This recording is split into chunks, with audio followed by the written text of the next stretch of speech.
In a world where the sky belongs to the bold and the cockpit separates the dreamers from the legends, there exists a moment that defines not just a pilot, but the very soul of what it means to prove everyone wrong. This is not just another story about flying jets or breaking barriers. This is about the exact second when years of mockery, doubt, and whispered jokes behind hangar doors suddenly become the fuel that ignites a legend.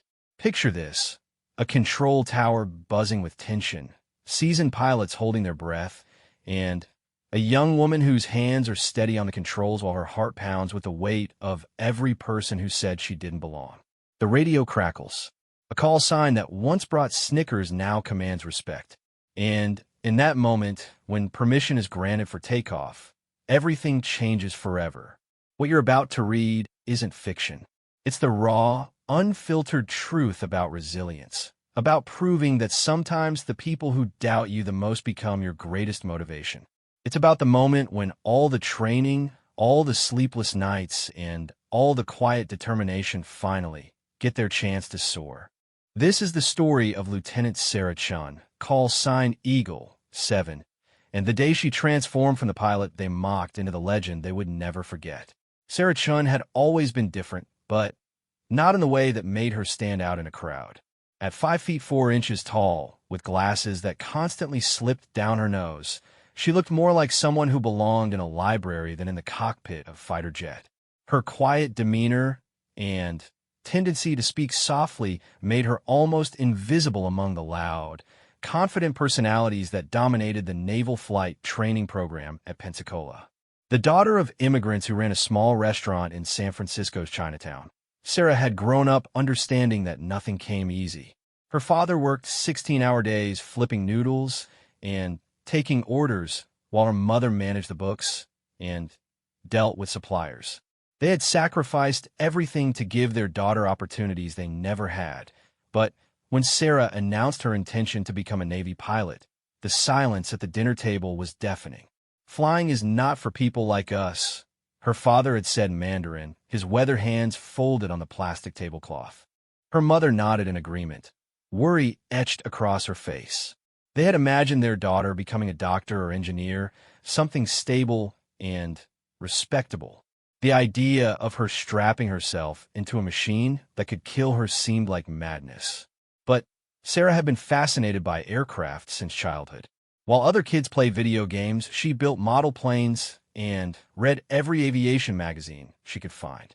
She knew the specifications of every fighter jet in the Navy's fleet and could identify aircraft by their engine sounds alone. When she earned a full scholarship to the Naval Academy, her parents finally understood that their daughter's dreams were not just fantasies. The academy had been challenging, but manageable. Sarah's analytical mind and attention to detail served her well in the classroom, and her small size was actually an advantage in the cramped simulators.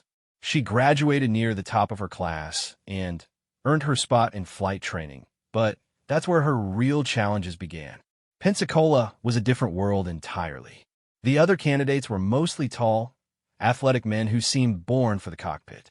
They had grown up playing football and driving fast cars, speaking in confident voices that filled rooms. Their call signs reflected their personalities: Maverick, Thunder, Viper, names that sounded like they belonged in action movies. When it came time to assign Sarah her call sign, the process was different. It started as a joke during her third week of training. Sarah had been struggling with her first solo flight in the T-6 Texan trainer aircraft. The plane was much more powerful than the simulators, and despite all her preparation, she found herself overwhelmed by the real experience of controlling such a machine. During her landing approach, she had been too cautious, coming in too high, and having to execute a go-around to try again. "Look at her circle around like a lost bird," chuckled Lieutenant Jake Morrison, one of her instructors, as he watched from the tower. "She's got the wingspan of an eagle, but the confidence of a sparrow." The nickname stuck, but not in the way Morrison intended. Instead of Eagle, the other trainees started calling her Eagle-7, referencing the aircraft number she most commonly flew. But they said it with smirks and barely concealed laughter. To them, it was ironic, this quiet, careful pilot being compared to the most majestic predator in the sky. Sarah heard the whispers in the ready room and saw the eye rolls when she asked questions during briefings. She knew what they were thinking. Here was someone who had book smarts but lacked the natural instincts that real pilots possessed. She was technically proficient but seemed to lack that indefinable quality that separated good pilots from great ones. That split-second decision-making ability that could mean the difference between life and death in combat. The hazing was subtle but persistent. Her flight suit would go missing from her locker, forcing her to scramble to find a replacement before missions. Charts would disappear from her navigation bag, and once, someone had adjusted the seat position in her aircraft just enough to throw off her carefully calculated setup. Nothing was ever serious enough to report, but the message was clear. She didn't belong here. Commander Rebecca Walsh, the senior training officer, noticed the dynamics but chose not to intervene directly. She had been one of the first female naval aviators and understood that sometimes the best way to build character was to let people prove themselves through adversity. She watched Sarah carefully, noting how the young woman responded to pressure and setbacks. What impressed Walsh most was Sarah's response to failure. When other trainees struggled, they often became angry or defensive. Sarah became more focused. Every mistake was analyzed and corrected. She stayed late to practice emergency procedures on simulators and spent her free time studying weather patterns and navigation protocols. While her classmates went to bars and told war stories, Sarah was in her room with textbooks and flight manuals. The first real test came during formation flying exercises. 4T, 6 aircraft would fly in tight formation, requiring precise control and split-second coordination. Sarah had been assigned to fly wing position to Lieutenant Tom Harrison, call sign Bulldog, who was known for his aggressive flying style and short temper. Formation flying was all about trust and communication. The wing pilot had to match every movement of the lead aircraft, sometimes flying mere feet apart at high speeds. It required absolute confidence in both your own abilities and your partner's judgment. Harrison made it clear from the start that he didn't trust Sarah to keep up. "Stay back there, Eagle-7, he said over the radio during their first flight together. "Don't try to be a hero. Just follow my lead, and don't get us both killed." The comment stung, but Sarah bit her tongue and focused on the mission. For 30 minutes, she maintained perfect position as Harrison put their formation through a series of turns, climbs, and descents. Her aircraft stayed locked in position as if connected by an invisible rod.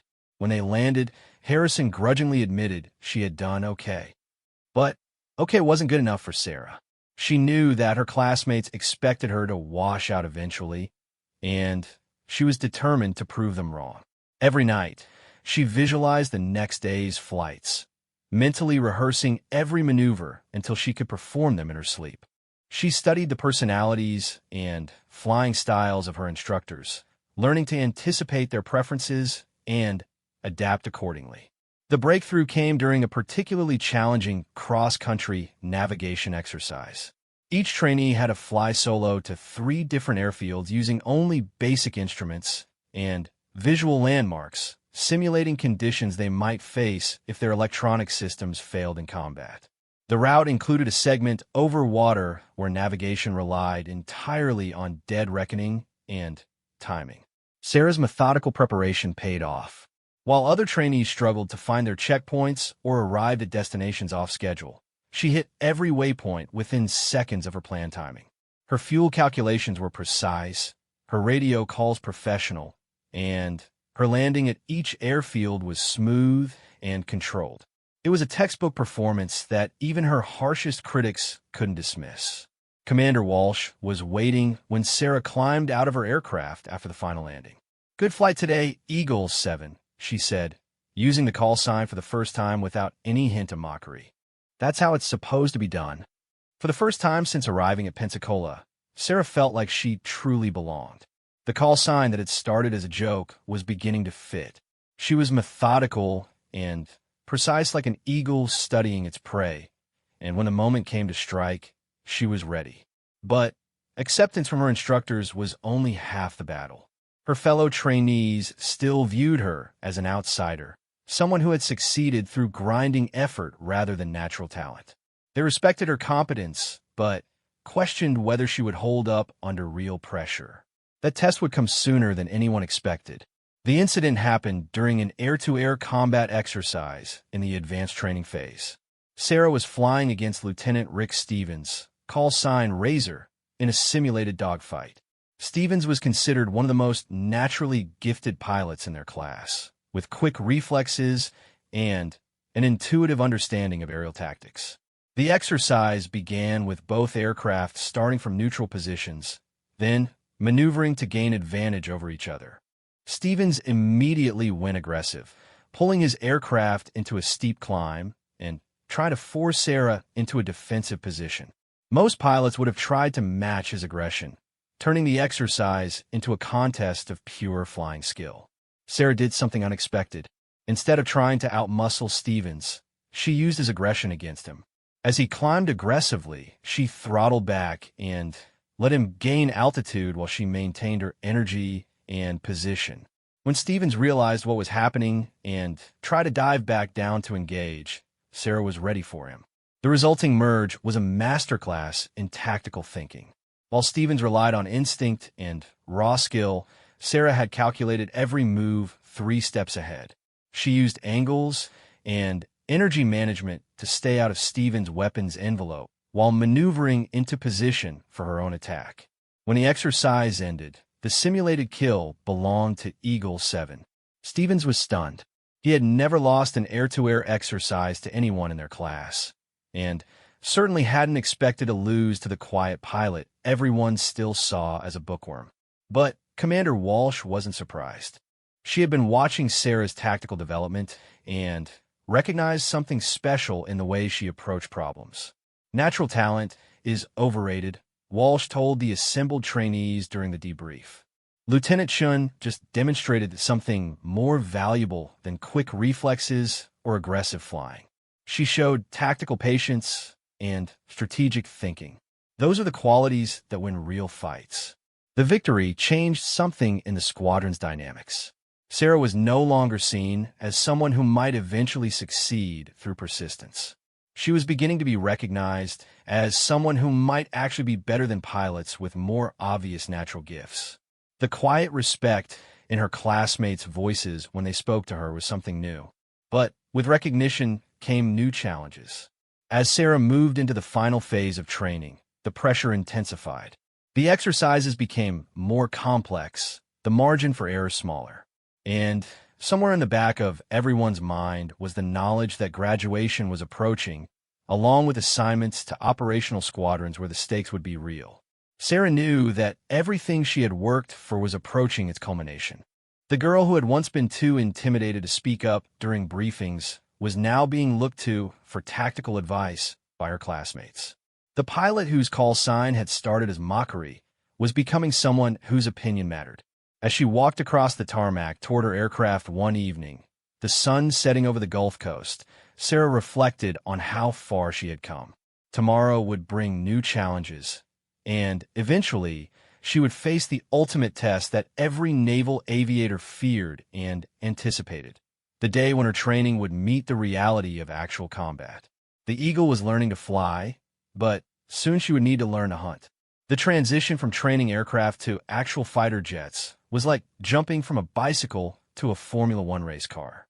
Sarah's first day aboard the USS Abraham Lincoln was a sensory overload that no amount of simulation could have prepared her for. The carrier deck stretched out before her like a floating city, with aircraft handlers in colored vests directing a carefully choreographed ballet of million-dollar machines. Lieutenant Sarah Chun, now officially designated Eagle-7, stood at the edge of the flight deck watching F/A-18 Super Hornets launch into the gray Atlantic sky. Each catapult shot sent 30,000 pounds of aircraft from 0 to 150 miles per hour in under 3 seconds, a violent acceleration that she would soon experience firsthand. The sound was overwhelming, a combination of jet engines, steam catapults, and the constant wind across the deck that made normal conversation impossible. Her new squadron, VFA 143 Pukin Dogs, was known for its aggressive flying style and tight-knit culture. The squadron patch featured a snarling bulldog with wings, and the pilots who wore it had earned their reputation through years of successful deployments and combat missions. For Sarah, joining this elite group represented both the culmination of her training and the beginning of an entirely new set of challenges. Commander Michael "Shotgun" Rodriguez, the squadron commanding officer, was a 20-year veteran with over 4,000 flight hours and 3 combat deployments. He had a reputation for being tough but fair, and he didn't care about a pilot's background as long as they could perform when it mattered. During Sarah's first squadron briefing, he made his expectations clear. "I don't care if you're male, female, tall, short, or from Mars," Rodriguez said, his eyes scanning the assembled pilots. "On this boat, we have one job: to be ready to fight and win when our country calls. Everything else is just noise. Eagle-7, you're here because you've proven you belong. Now, prove you can stay." The nickname issue followed Sarah to her new assignment, but with a different dynamic. In training, Eagle-7 had been used mockingly by people who doubted her abilities. In VFA 143, it was simply her designation, no different from any other call sign. Her squadron mates were more interested in her performance than her appearance or background. Still, she was clearly an outsider. The other pilots had been flying together for months or years, sharing experiences and developing the kind of trust that could only come from repeatedly putting their lives in each other's hands. Sarah would have to earn her place in this brotherhood through action, not just credentials. Her initial flights from the carrier were humbling experiences. Carrier operations required a completely different skill set than land-based flying. The approach speeds were faster, the margin for error smaller, and the psychological pressure intense. Landing on a moving deck in rough seas while low on fuel was a challenge that could break even experienced pilots. Sarah's first trap, successful carrier landing, took her 4 attempts.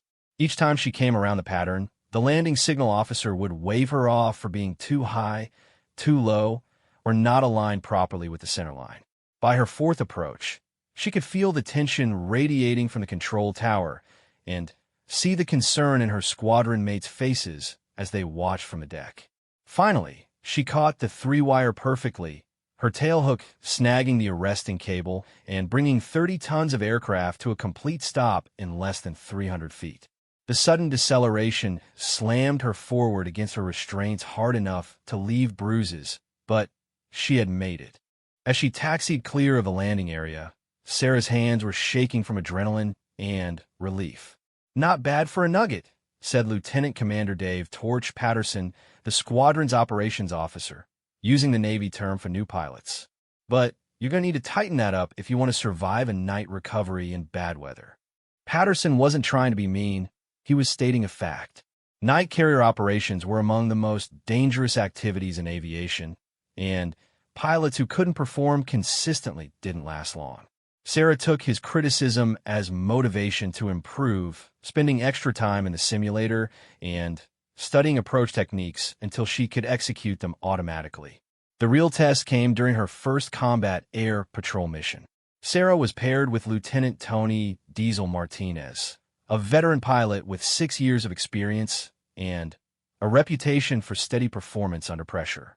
Their mission was to provide air cover for the carrier strike group while conducting training exercises with Allied forces in the Mediterranean. For 4 hours, they flew racetrack patterns at 25,000 feet, monitoring radio frequencies and scanning their radar displays for any signs of hostile activity. It should have been routine, but Sarah was acutely aware that this was her first mission where failure could have real consequences. If enemy aircraft appeared, people's lives would depend on her ability to perform. The call came without warning. "Eagle-7, Diesel, this is combat. We have multiple unknown aircraft approaching from the northeast. Estimated time to contact 15 minutes. Vector 040, Angels 25, expedite." Sarah's heart rate immediately doubled, but her training took over.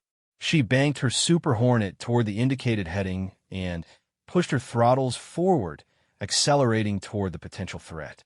Martinez's voice came over the radio, calm and professional despite the tension. Eagle-7, stay in loose deuce formation, keep your head on a swivel, and remember your training. These could be friendly aircraft with malfunctioning transponders, but we treat them as hostile until proven otherwise. The unknown contacts turn out to be Spanish Air Force fighters conducting an unannounced training exercise, but Sarah didn't know that until after 30 minutes of high-stress flying.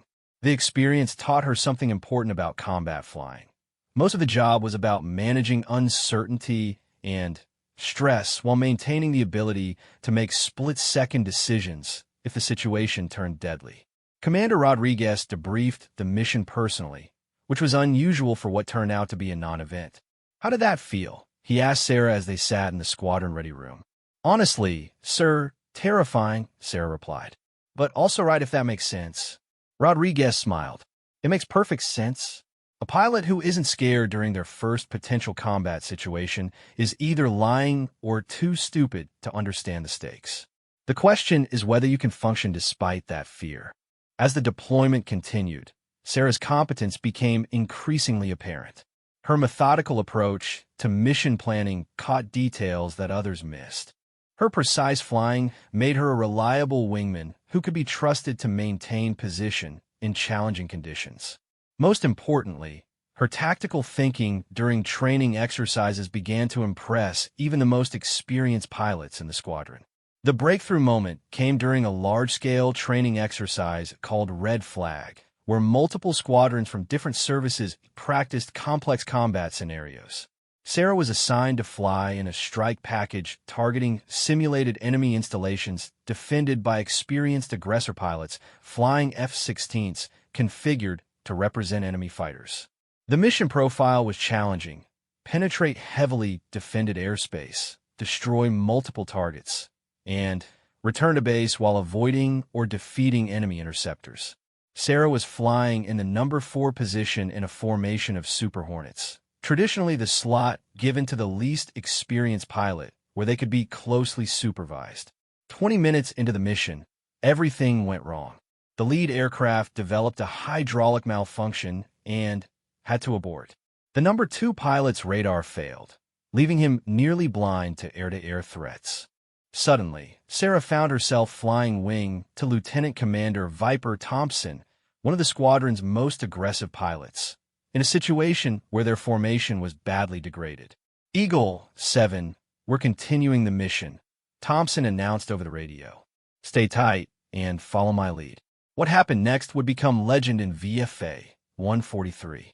As Thompson focused on navigating to the target area, Sarah took responsibility for monitoring the tactical picture. Her radar display showed enemy fighters positioning for an attack from multiple directions, clearly intending to overwhelm their diminished formation. Instead of simply following Thompson's lead, Sarah began making tactical suggestions over the radio. "Viper, recommend we drag these guys south for 30 seconds, then bracket back north. There's a gap in their coverage at Angels 15. Thompson was initially skeptical. Junior pilots didn't usually make tactical calls during complex missions. But Sarah's radar picture was clearer than his, and her suggestion made tactical sense. "Roger, Eagle-7, executing your plan." The maneuver worked perfectly. By temporarily flying away from the target, they drew the enemy fighters out of position, then used superior speed to slip past them at a lower altitude. Sarah had seen the tactical opportunity and communicated it clearly under pressure, allowing their degraded formation to complete a mission that should have been impossible. After landing, Thompson sought out Sarah in the ready room. "Where did that come from?" he asked, referring to her tactical call. "I've been studying the aggressor tactics in my spare time," Sarah replied. "I noticed they always try to force approaching aircraft into a specific engagement envelope.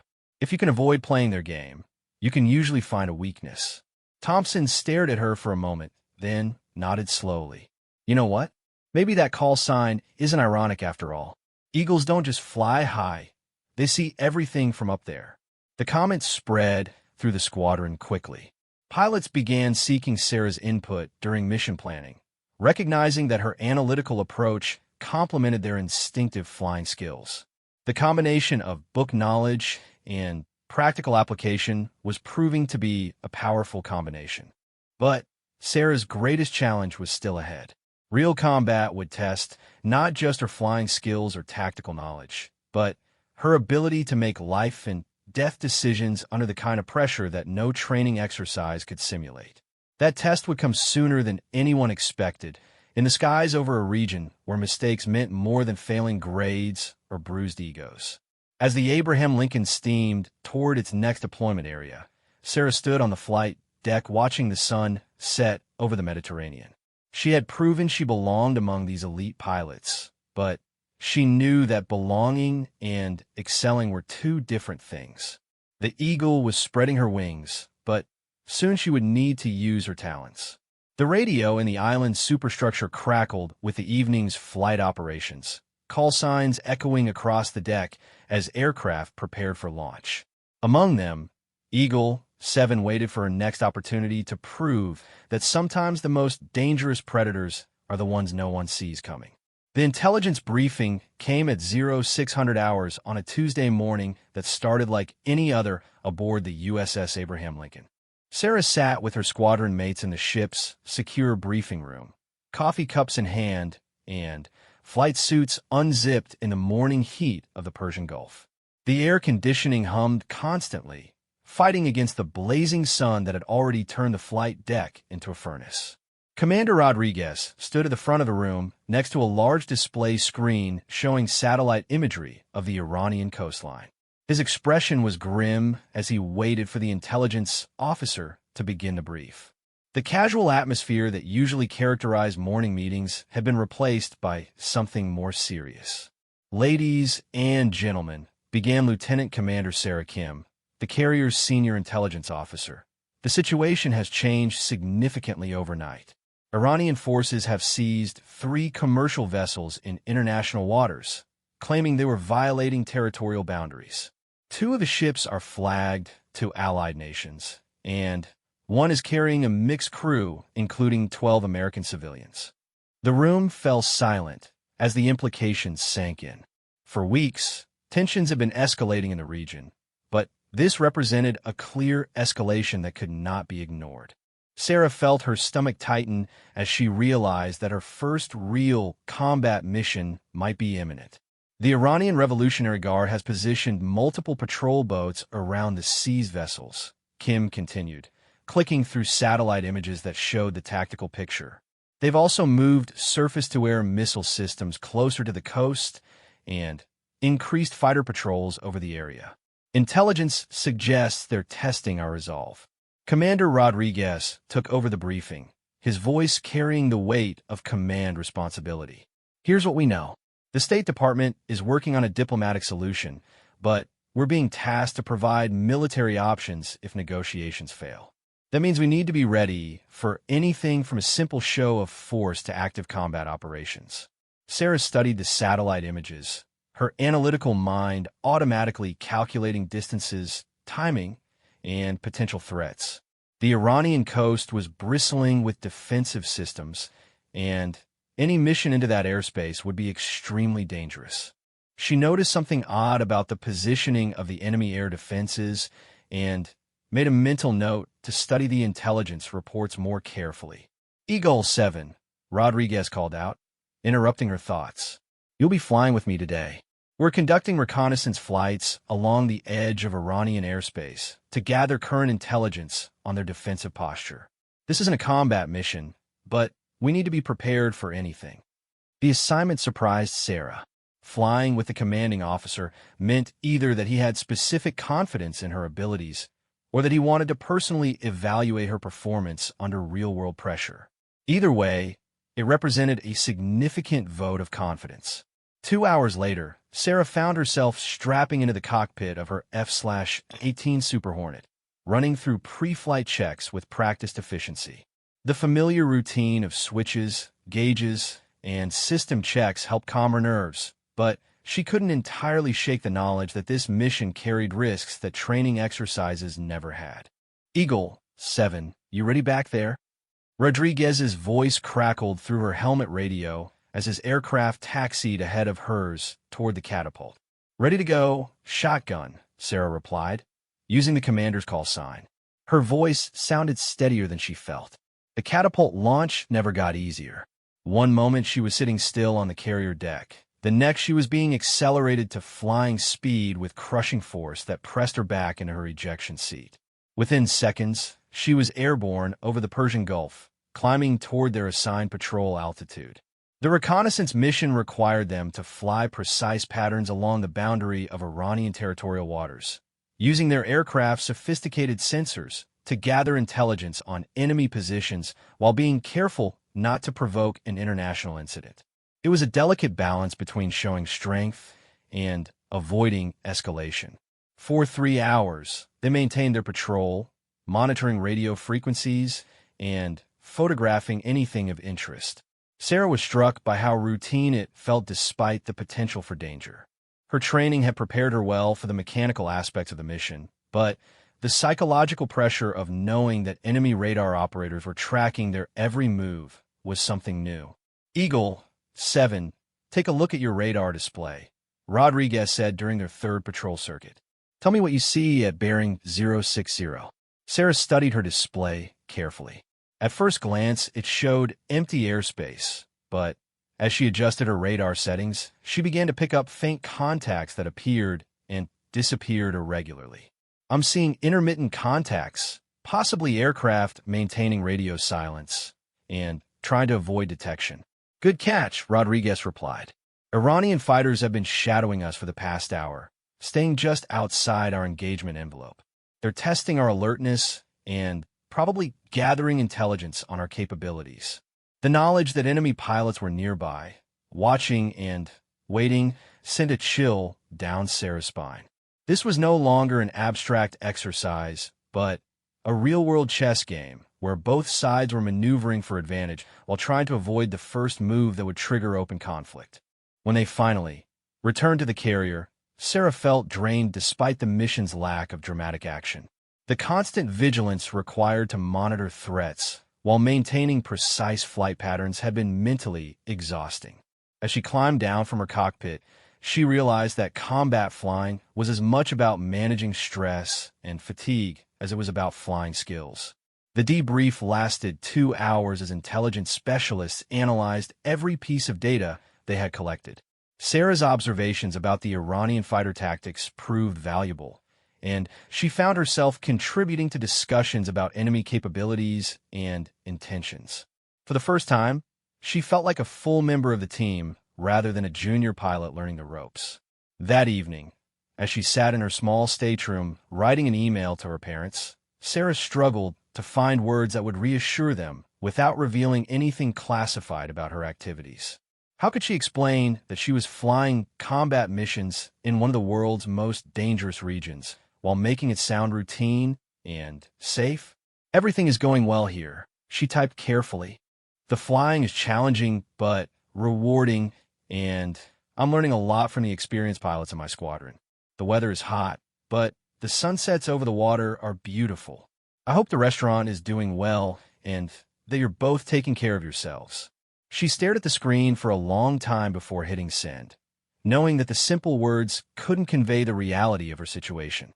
Her parents had sacrificed everything to give her opportunities, and now she was using those opportunities in ways they never could have imagined. The next morning brought new developments. The diplomatic negotiations had stalled, and Iranian forces had moved additional ships into the area around the seized vessels. More concerning, satellite intelligence showed increased activity at Iranian airbases, suggesting they were preparing for potential military action. "The situation is escalating faster than anyone anticipated," Commander Rodriguez told the assembled squadron during the morning briefing. "We've been tasked with conducting a show of force operation this afternoon, a formation flyby at the edge of Iranian territorial waters designed to demonstrate our capability and resolve." Sarah felt her pulse quicken. A show of force operation carried significant risks. If the Iranians chose to interpret it as an aggressive act, they might respond with force, turning a diplomatic demonstration into an actual battle. The margin between success and Disaster would be measured in split-second decisions and professional judgment. Eagle-7, you'll be flying in the number 4 position, Rodriguez continued. This is a precision formation exercise under real-world conditions. Everything needs to be perfect. Our navigation, our timing, and our discipline. The whole world will be watching. The mission briefing took 3 hours as every detail was planned and rehearsed. Navigation waypoints, communication protocols, emergency procedures, and rules of engagement were all carefully reviewed. Sarah took detailed notes, knowing that a single mistake could have international consequences. As she suited up for the mission, Sarah thought about the journey that had brought her to this point. 2 years ago, she had been struggling to complete basic training exercises while her classmates questioned whether she belonged in a cockpit. Now she was preparing for a mission that could influence the course of international events. "You nervous?" asked Lieutenant Martinez as he checked his own equipment nearby. "Terrified," Sarah admitted. "But ready?" Martinez smiled. "That's the right attitude. Fear keeps you sharp, but confidence gets the job done." Walking across the flight deck toward her aircraft, Sarah could feel the weight of responsibility settling on her shoulders. Somewhere in the distance, Iranian radar operators were already tracking the carrier's position. Enemy pilots were probably sitting in alert aircraft, ready to scramble if the American formation crossed any red lines. As she climbed into her cockpit and began the familiar ritual of pre-flight checks, Sarah realized that this mission would be different from anything she had experienced before. The stakes were real, the margins for error non-existent, and the consequences of failure potentially catastrophic. But as she ran through her checklist with practiced efficiency, Sarah also felt a calm confidence settling over her. She had trained for this moment for years, and she was ready. The Eagle was about to spread her wings over hostile territory, and this time, the whole world would be watching. The radio crackled with the voice of the air traffic controller. "Eagle-7, you are cleared for launch. Good hunting." In less than an hour, Sarah would discover whether all her preparation had been enough to handle what was waiting for her beyond the horizon. The catapult shot that launched Eagle-7 into the afternoon sky over the Persian Gulf felt different this time. As Sarah's Super Hornet accelerated from 0 to flying speed in under 3 seconds, she knew that this launch might be her last peaceful moment for a very long time. The formation of 4 aircraft climbed steadily toward their patrol altitude, each pilot acutely aware that they were flying into a situation that could explode into combat at any moment. "Shotgun flight, check in," Commander Rodriguez called over the radio as they leveled off at 25,000 feet. "2," replied Lieutenant Commander Thompson in the number 2 position. "3," called Lieutenant Martinez. "4," Sarah responded, her voice steady despite the adrenaline coursing through her system. The formation flew in perfect symmetry, maintaining precise spacing as they approached the edge of Iranian territorial waters. Sarah could see the Iranian coastline in the distance, a brown line against the blue of the Persian Gulf. Somewhere beyond that coast were the sea's commercial vessels and their captive crews, waiting for someone to decide their fate. "Combat, shotgun flight is approaching waypoint Alpha," Rodriguez reported to the carrier's Combat Information Center. "Request updated threat picture. Shotgun flight combat. Be advised, Iranian air activity is increasing. We have multiple aircraft launching from Bandar Abbas and other coastal bases. Maintain current heading and altitude, but be ready for immediate defensive action." The warning sent a chill through Sarah's cockpit. Iranian fighters were scrambling, which meant they viewed the American formation as a potential threat. The show of force was having its intended effect, but it also raised the stakes dramatically. Any miscalculation on either side could trigger an international incident. "Eagle-7, tighten up the formation," Rodriguez ordered. "We need to look professional and disciplined, not threatening." Sarah adjusted her position slightly, moving closer to Martinez's aircraft while maintaining perfect altitude and heading. The precision required intense concentration, especially knowing that Iranian radar operators were probably watching their every move. Any sign of aggressive maneuvering could be misinterpreted as preparation for an attack. For 30 minutes, the formation flew its assigned pattern, demonstrating American air power while carefully avoiding any action that could be construed as provocative. Sarah found herself constantly scanning her radar display for signs of approaching aircraft, while simultaneously maintaining her position in the formation. The mental workload was enormous, requiring her to process multiple information streams while making split-second decisions. Shotgun flight combat. Iranian fighters are approaching your position from the northeast. For aircraft in two elements, bearing 045, range 60 miles, and closing. Rodriguez's voice remained calm and professional as he acknowledged the warning. Copy combat. Shotgun flight, maintain formation and heading.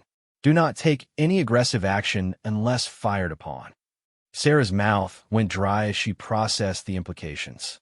Iranian fighters were approaching their formation with unknown intentions. This could be simply an aggressive intercept designed to gather intelligence, or it could be the beginning of an actual attack.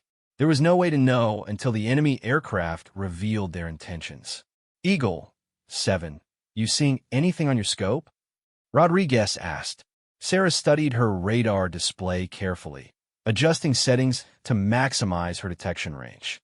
Shotgun, I have 4 contacts bearing 042, range 50 miles, high-speed closure. They appear to be in tactical formation. Good copy. Everyone stay sharp, and remember your rules of engagement. We are not here to start a fight, but we will finish one if necessary. The next 10 minutes felt like hours as the Iranian fighters closed to within 20 miles of the American formation. Sarah could feel sweat running down her back despite the cockpit's air conditioning. This was the moment she had trained for, but hoped would never come. Facing real enemy aircraft with lethal weapons and unknown intentions. Contact. 4 Iranian F-14s. 12 o'clock, 15 miles, slightly high. Martinez called out, identifying the approaching aircraft type and position. Sarah looked up through her canopy and could just make out 4 tiny specks against the blue sky, growing larger with each passing second. F-14 Tomcats were formidable fighters, and Iranian pilots had a reputation for aggressive flying. This encounter could go sideways very quickly if someone made the wrong decision. Shotgun flight, maintain heading and altitude, Rodriguez commanded. Let them come to us. We're in international airspace, conducting a lawful mission. The Iranian formation approached from slightly above and ahead, clearly positioning themselves for an intercept. Sarah watched their radar signatures carefully, noting their speed and altitude changes. They were flying aggressively, but not yet showing overtly hostile intent. At 5-mile separation, the Iranian formation split, with 2 aircraft passing high over the American formation while the other 2 took up positions on either side. It was a classic intercept maneuver designed to demonstrate capability while avoiding direct confrontation. Shotgun flight, you have Iranian fighters in close formation on both sides, reported combat from the carrier. They appear to be conducting a show of force intercept. Maintain course and speed unless they take aggressive action. Sarah found herself flying in close proximity to an Iranian F-14, close enough to see the pilot's helmet and oxygen mask. The Iranian pilot turned his head toward her aircraft and raised his hand in what might have been a salute or a warning gesture. For a moment, the politics and tensions faded away, and Sarah saw only another pilot doing his job in a dangerous situation. The standoff continued for 15 minutes as both formations maintained their positions. The Iranians were clearly demonstrating their ability to intercept and engage American aircraft, while the Americans showed their determination to operate in international waters despite the threat. It was a carefully choreographed dance of power and restraint. Shotgun flight combat. The Iranian aircraft are breaking away and returning to base. Maintain your current heading for 5 more minutes. Then, execute the planned return to base. Sarah watched the Iranian fighters peel away from their formation and disappear toward their home bases. The immediate crisis had passed without shots being fired, but The encounter had demonstrated just how close the situation was to open conflict. A single misunderstood gesture or equipment malfunction could have triggered a battle. "Good job, everyone," Rodriguez said over the radio as they began their return to the carrier. That was textbook intercept procedures on both sides. We showed them we're not backing down, and they showed us they're serious about defending their interests.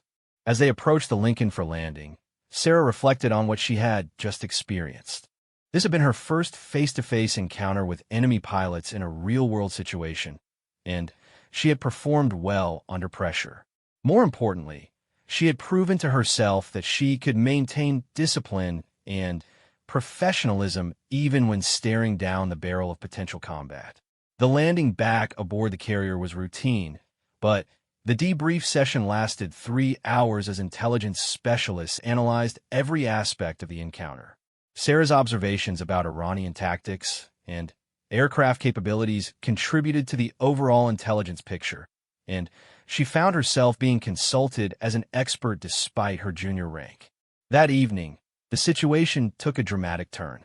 Intelligence reports indicated that Iranian forces were planning to move the seized commercial vessels to ports inside Iranian territorial waters, effectively completing their capture. If the ships disappeared into Iranian ports, diplomatic solutions would become much more difficult. "We've been tasked with a rescue operation," Commander Rodriguez announced during an emergency squadron briefing at 2,200 hours. "The diplomatic track has failed, and we can't allow those ships and crews to disappear into Iranian custody. This is no longer a show of force. This is a combat mission." Sarah felt her stomach drop as the reality sank in. Tomorrow morning, she would be flying into heavily defended airspace with a mission of attacking Iranian forces to rescue captured civilians. This was what she had trained for, but the transition from peacekeeping to combat felt sudden and overwhelming. "Eagle-7, you'll be flying wing to me in the main strike package," Rodriguez continued. "We're going to hit the Iranian patrol boats simultaneously while a rescue helicopter extracts the civilian crews. This has to be fast, precise, and successful. There won't be any second chances." The mission briefing lasted until after midnight, as every detail was planned and rehearsed. Target assignments, ingress and egress routes, timing, communications, and emergency procedures were all carefully coordinated. Sarah took extensive notes, knowing that lives would depend on flawless execution. As she finally made her way to her stateroom for a few hours of sleep before the mission, Sarah thought about the phone call she couldn't make to her parents. How could she tell them that their daughter, who had struggled to land on a carrier just months ago, was about to lead an attack on enemy forces in defense of innocent civilians? Instead, she sat at her small desk and wrote a letter that she hoped would never need to be delivered. "Mom and Dad," she began, "if you're reading this, it means something has happened to me in the line of duty. I want you to know that I died doing something I believed in, protecting people who couldn't protect themselves."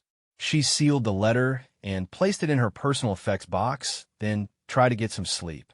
In a few hours, Eagle-7 would discover whether her years of training and preparation had been enough to succeed in the ultimate test of naval aviation: combat against a determined and capable enemy. The Eagle was about to hunt for real, and the whole world would learn whether she had the talents to succeed. The alarm klaxon shattered the pre-dawn silence aboard the USS Abraham Lincoln at 0445 hours. Sarah jolted awake from restless sleep, instantly alert as the ship's general quarters announcement echoed through the corridors. "General quarters, general quarters. All hands man your battle stations." This is not a drill. She had been expecting the call, but the reality still sent adrenaline surging through her system. Today was the day she would find out if all her training had prepared her for actual combat. As she pulled on her flight suit and gathered her gear, Sarah's hands were steady despite the enormity of what lay ahead. The ready room was buzzing with controlled energy when she arrived. Pilots and naval flight officers were checking weapons loads, reviewing target assignments, and coordinating with intelligence specialists who had been tracking Iranian force movements throughout the night. The atmosphere was focused and professional, but Sarah could sense the underlying tension that came with knowing they were about to cross the line from peacekeeping to active warfare. "Listen up," Commander Rodriguez called out as he entered the room. Iranian forces began moving the captured vessels toward their territorial waters 2 hours ago. If those ships reach Iranian ports, we lose any chance of a peaceful resolution.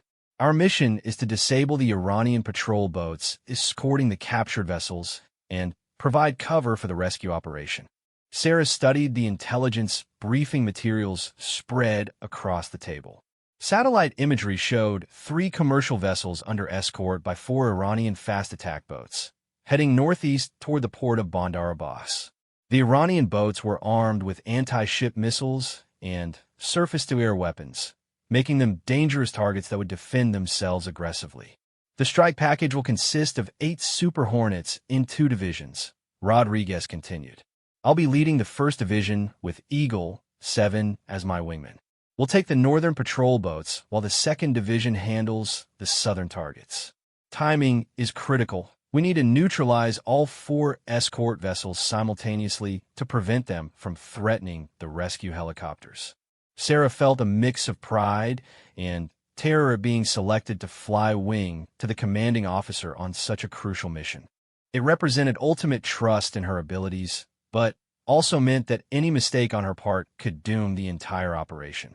She ran through her checklist mentally, reviewing weapons procedures and emergency protocols until they were automatic. Weather over the target area is clear with light winds, reported the meteorology officer. Sunrise is at 0627, so we'll be conducting this operation in early morning light. Visibility will be excellent, but that works both ways. We'll be able to see them, and they'll be able to see us. The weapons briefing was sobering.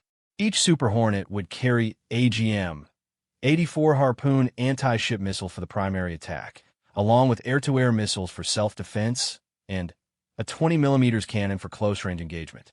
The Harpoons were powerful weapons designed to sink warships, and using them against smaller patrol boats would ensure quick kills, but also risk collateral damage to the civilian vessels nearby. Precision is everything on this mission, emphasized Lieutenant Commander Patterson, the weapons officer. These missiles pack enough punch to sink a frigate, so we need perfect targeting to avoid hitting the wrong ships. The civilians we're trying to rescue are less than a mile away from our targets. As the briefing concluded, Sarah made her way to the flight deck where her aircraft was already spotted and armed. The deck crew had worked through the night to prepare the strike package, loading weapons and conducting final inspections by floodlight. Her Super Hornet looked deadly and purposeful, sitting on the catapult, its missiles and sensors ready for combat. "How you feeling, Eagle-7?" asked Chief Petty Officer Williams, her plane captain, as she conducted her pre-flight inspection. "Ready to go, Chief," Sarah replied, though her voice carried more confidence than she felt. "Is she ready to hunt?" Williams grinned and patted the side of the aircraft. "This bird's been waiting for a real mission ever since we loaded her up. She'll get you there and back guaranteed." The familiar ritual of strapping into the cockpit helped calm Sarah's nerves. Switch positions, system checks, radio frequencies. Each item on her checklist was a small piece of order in what was about to become a very chaotic situation. As she ran through her startup procedures, she could hear other aircraft in the strike package conducting their own preparations. "Eagle-7, check in," Rodriguez called over the radio. "Eagle-7 ready," Sarah replied, her voice steady and professional. "Tower, shotgun flight ready for launch," Rodriguez reported to the control tower. This was the moment Sarah had been building toward her entire career. Everything that had happened before. The training, the mockery, the gradual acceptance, the show of force missions, had been preparation for this moment when her call sign would either become legend or epitaph. "Shotgun flight, you are cleared for launch. Weather is clear, winds light, and variable. Good hunting." The pause that followed seemed to last forever, though it was actually only a few seconds. Sarah could hear the ship's engines humming beneath her, feel the deck vibrating under her aircraft's weight, and see the horizon beginning to lighten with the approaching dawn. In the distance, Iranian radar operators were probably watching the carrier's position, wondering what the increased flight activity meant. Then came the words that would change everything. Eagle-7, you're greenlit for launch. The catapult shot was violent and immediate. In 3 seconds, Sarah went from sitting still to flying at 150 miles per hour, pressed back in her seat by forces that made her feel like she weighed 5 times normal. Then, she was airborne, climbing toward the Persian Gulf dawn with deadly purpose. The formation joined up smoothly, 8 Super Hornets in tactical spread, heading toward their target area at high speed and low altitude. Sarah flew wing position to Rodriguez, maintaining precise formation while monitoring her radar for signs of Iranian fighters that might try to intercept their mission. Shotgun flight combat.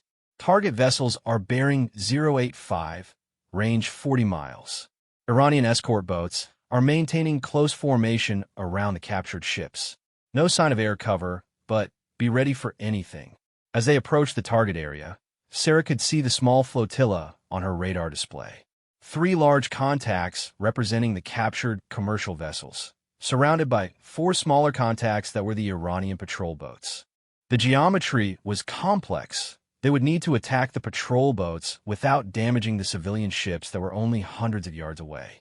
Eagle-7, take the northern target, Rodriguez commanded. I'll handle the western boat. Remember, we need clean kills with no collateral damage. Sarah selected her target on her radar display and began locking up the northern Iranian patrol boat with her Harpoon missile. The target was small and moving, requiring precise calculations to ensure a successful hit. She adjusted her approach angle to maximize separation from the civilian vessels while maintaining an optimal attack position. Shotgun flight combat. Be advised, Iranian aircraft are scrambling from multiple bases. Estimate 12 minutes to contact. The time pressure was enormous. They had to complete their attack and begin their escape before Iranian fighters could arrive to defend their naval forces. Sarah checked her targeting solution one more time, confirming that her missile would hit the intended target without threatening the nearby civilian ships. Eagle-7, target locked, ready to engage, she reported. All shotgun aircraft, prepare to engage on my mark, Rodriguez commanded. Remember, simultaneous attack, then immediate egress. 3, 2, 1 mark. Sarah pressed the missile release button and felt her aircraft lurch slightly as the Harpoon dropped away from its pylon. The missile's rocket motor ignited immediately, accelerating it toward its target at supersonic speed. Around her, 7 other missiles were heading toward their own targets in a coordinated attack designed to overwhelm the Iranian defenses. The flight time seemed eternal, though it was actually less than 30 seconds. Sarah watched her missiles progress on her display while simultaneously preparing for the escape phase of the mission. In the distance, she could see the smoke trails of the other Harpoons as they approached their targets. Direct hit. Northern target, someone called over the radio as Sarah's missile struck home. Around the small flotilla, explosions bloomed as all 4 Iranian patrol boats were hit simultaneously. The rescue helicopters immediately began their approach to extract the civilian crews from the capture vessels. Shotgun flight, this is combat. Iranian fighters inbound from multiple directions. Recommend immediate defensive maneuvering and return to base. As Sarah banked her aircraft toward home, she could see Iranian F-14s approaching from the northeast, still too far away to engage, but closing rapidly. The strike had been successful, but now came the dangerous part, getting home alive with enemy fighters in pursuit. Eagle-7, how do you feel about some defensive flying? Rodriguez asked as he positioned his aircraft to cover their withdrawal. Ready when you are, shotgun, Sarah replied, and for the first time in hours, she allowed herself a small smile. The engagement that followed tested every skill Sarah had learned in training and operational flying. Iranian fighters pursued them toward the carrier, tried to exact revenge for the successful strike. But Sarah's tactical thinking and precise flying helped the formation evade multiple attacks while maintaining mutual support. When they finally trapped aboard the Lincoln 90 minutes later, Sarah climbed out of her cockpit to find the entire air wing waiting on the deck. The rescue operation had been completely successful. All civilian crew members had been extracted safely, and the Iranian naval threat to commercial shipping had been neutralized without any American casualties. Commander Rodriguez found her in the crowd and extended his hand. "Outstanding work today, Eagle-7. That was as professional a combat mission as I've ever seen." As Sarah shook her commanding officer's hand, she realized that the call sign that had started as mockery had become something completely different. She was no longer the uncertain trainee who had struggled to land on the carrier. She was Eagle-7, a combat-proven naval aviator who had succeeded when it mattered most. Later that evening, as she sat in her stateroom, writing to her parents, Sarah found words that she hadn't been able to express before. "Today, I learned what it means to serve something bigger than yourself," she wrote. "I understand now why you sacrificed so much to give me opportunities. I hope I've used them in a way that makes you proud." The taunts and doubts were behind her now. Eagle-7 had proven that sometimes the most dangerous hunters are the ones no one sees coming until it's too late. The quiet pilot with glasses and careful manners had become exactly what her call sign suggested, a predator of the skies who struck with precision when the moment demanded it. Outside her porthole, the Persian Gulf stretched toward the horizon under a blanket of stars. Tomorrow would bring new challenges and new missions, but tonight, Sarah Chun could rest knowing that she had finally become the pilot she was always meant to be. The eagle had learned to hunt, and the sky would never be the same.